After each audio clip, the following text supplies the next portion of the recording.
ನಮಸ್ಕಾರ ಸ್ನೇಹಿತರೆ, ಯುವ ಬೆಳಕು ಚಾನೆಲ್ಗೆ ನಿಮ್ಗೆಲ್ಲರಿಗೂ ಆತ್ಮೀಯ ಸ್ವಾಗತ.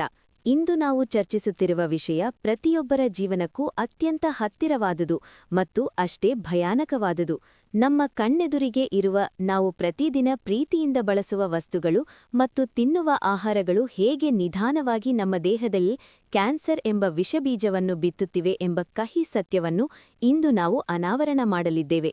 ಈ ವಿಡಿಯೋ ಕೇವಲ ಮಾಹಿತಿಯಲ್ಲ, ಇದು ನಿಮ್ಮ ಮತ್ತು ನಿಮ್ಮ ಕುಟುಂಬದ ಆರೋಗ್ಯದ ಹಿತದೃಷ್ಟಿಯಿಂದ ಮಾಡಲಾದ ಒಂದು ಕಳಕಳಿಯ ಜಾಗೃತಿ ಅಭಿಯಾನ. ಸಂಸ್ಕರಿಸಿದ ಆಹಾರದ ವಿಷಜಾಲ. ನಮ್ಮ ಆಧುನಿಕ ಬದುಕು ಎಷ್ಟು ವೇಗವಾಗಿದೆಯೆಂದರೆ ನಾವು ತಾಜಾ ಆಹಾರಕ್ಕಿಂತ ಪ್ಯಾಕ್ ಮಾಡಿದ ಆಹಾರಗಳಿಗೆ ಹೆಚ್ಚು ಮಾರು ಹೋಗುತ್ತಿದ್ದೇವೆ.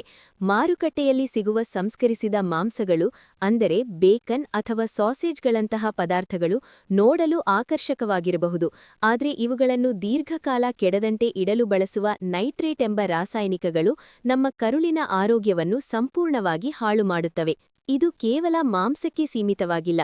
ಇಂದು ನಾವು ಕುಡಿಯುವ ಬಣ್ಣದ ತಂಪು ಪಾನೀಯಗಳು ಮತ್ತು ಸೋಡಾಗಳಲ್ಲಿರುವ ಕೃತಕ ಸಕ್ಕರೆಯ ಅಂಶವು ದೇಹದಲ್ಲಿ ಇನ್ಸುಲಿನ್ ಮಟ್ಟವನ್ನು ಅಸಹಜವಾಗಿ ಹೆಚ್ಚಿಸುತ್ತದೆ. ಈ ಅತಿಯಾದ ಸಕ್ಕರೆಯು ದೇಹದಲ್ಲಿ ಉರಿಯುವತನ್ನು ಉಂಟುಮಾಡಿ ಕ್ಯಾನ್ಸರ್ ಕೋಶಗಳು ಬೆಳೆಯಲು ಬೇಕಾದ ಪೂರಕ ವಾತಾವರಣವನ್ನು ಸೃಷ್ಟಿಸುತ್ತದೆ.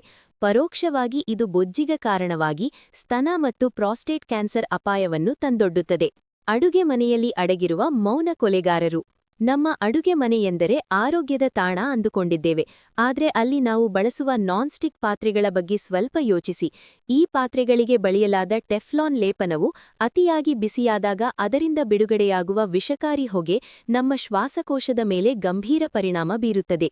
ಹಳೆಯದಾದ ಮತ್ತು ಗೀರು ಬಿದ್ದ ಪಾತ್ರೆಗಳನ್ನು ಬಳಸುವುದರಿಂದ ಆ ಲೇಪನದ ಅಂಶಗಳು ನೇರವಾಗಿ ನಮ್ಮ ಹೊಟ್ಟೆಯನ್ನು ಸೇರುತ್ತವೆ. ಇದಲ್ಲದೆ ನಾವು ಬಳಸುವ ಪ್ಲಾಸ್ಟಿಕ್ ಡಬ್ಬಿಗಳು ಮತ್ತೊಂದು ದೊಡ್ಡ ಅಪಾಯ. ಬಿಸಿ ಅನ್ನ ಅಥವಾ ಸಾರನ್ನು ಪ್ಲಾಸ್ಟಿಕ್ ಡಬ್ಬಿಗಳಲ್ಲಿ ಹಾಕಿದಾಗ ಪ್ಲಾಸ್ಟಿಕ್ನಲ್ಲಿರುವ ಬಿಸ್ಫೆನಾಲ್ ಎ ಎಂಬ ರಾಸಾಯನಿಕವು ಆಹಾರದೊಂದಿಗೆ ಬೆರೆತು ಹೋಗುತ್ತದೆ. ಇದು ನಮ್ಮ ದೇಹದ ಹಾರ್ಮೋನ್ಗಳ ಸಮತೋಲನವನ್ನು ತಪ್ಪಿಸಿ ಡಿಎನ್ಎ ಮಟ್ಟದಲ್ಲಿ ಬದಲಾವಣೆಗಳನ್ನು ತರಬಲ್ಲದು. ಮನೆಯ ವಾತಾವರಣ ಮತ್ತು ಕೃತಕ ಸುಗಂಧ. ಮನೆ ಸುಂದರವಾಗಿ ಕಾಣಲು ಮತ್ತು ಸುವಾಸನೆಯಿಂದ ಇರಲು ನಾವು ಏರ್ ಫ್ರೆಶ್ನರ್ಗಳು ಮತ್ತು ಸುಗಂಧಿತ ಮೇಣದ ಬತ್ತಿಗಳನ್ನು ಬಳಸುತ್ತೇವೆ, ಆದರೆ ಇವುಗಳಿಂದ ಹೊರಬರುವ ಬೆನ್ಝೀನ್ ಎಂಬ ರಾಸಾಯನಿಕವು ಗಾಳಿಯನ್ನು ವಿಷಕಾರಿಯಾಗಿಸುತ್ತದೆ. ಕಿಟಕಿಗಳು ಇಲ್ಲದ ಅಥವಾ ಗಾಳಿಯಾಡದ ಕೋಣೆಗಳಲ್ಲಿ ಇವುಗಳನ್ನು ನಿರಂತರವಾಗಿ ಬಳಸುವುದರಿಂದ ರಕ್ತದ ಕ್ಯಾನ್ಸರ್ ಮತ್ತು ಶ್ವಾಸಕೋಶದ ಕಾಯಿಲೆಗಳು ಬರುವ ಸಾಧ್ಯತೆ ಹೆಚ್ಚು. ಅದೇ ರೀತಿ ಮನೆಯಲ್ಲಿ ಜಿರಳೆ ಅಥವಾ ಸೊಳ್ಳೆಗಳನ್ನು ಓಡಿಸಲು ಬಳಸುವ ರಾಸಾಯನಿಕ ಸ್ಪ್ರೇಗಳು ನಮ್ಮ ಚರ್ಮ ಮತ್ತು ಉಸಿರಾಟದ ಮೂಲಕ ದೇಹವನ್ನು ಪ್ರವೇಶಿಸುತ್ತವೆ. ಇವುಗಳಲ್ಲಿರುವ ಆರ್ಸೆನಿಕ್ ಮತ್ತು ಇತರ ಮಾರಕ ಅಂಶಗಳು ದೀರ್ಘಕಾಲದ ಬಳಕೆಯಿಂದ ದೇಹದ ಜೀವಕೋಶಗಳನ್ನು ನಾಶಪಡಿಸುತ್ತವೆ. ಪರಿಹಾರ ಮತ್ತು ಜಾಗೃತಿ.